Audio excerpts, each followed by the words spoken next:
Bismillahirrahmanirrahim. Assalamu alaikum. My name is Hassan, and today we are going to hide or show content container widget column to selected user or multiple user in Elementor WordPress using plugin. Before starting work, it's my request, please subscribe my channel. Thank you. Now back to our work. So we are in Elementor page. Now go to dashboard. On left side you see plugin, so click on add new plugin. Then in search plugin write dynamic visibility for Elementor.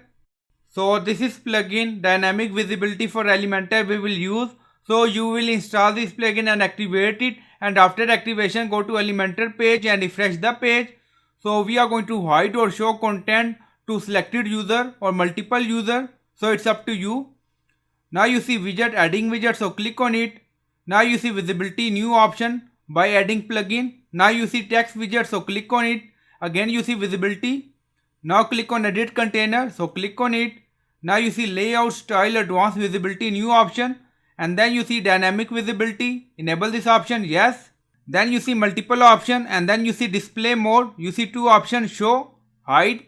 If you want to show specific content to selected user, then select this option.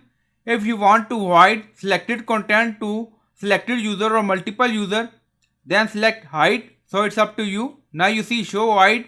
So we are going to select show, and then you see trigger. Now click on it, and then select user and role. So click on it. Now you see user and role.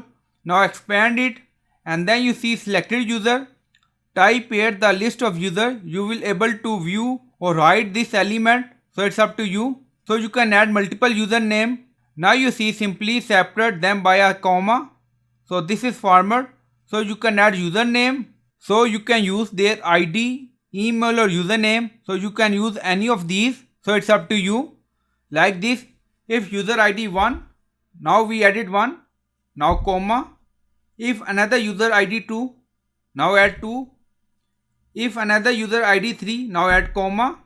Then add 3. So this is format.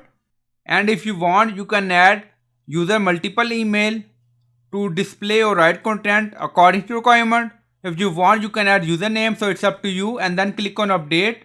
So I hope you like this video. Please like, comment, share, subscribe. Thank you for watching.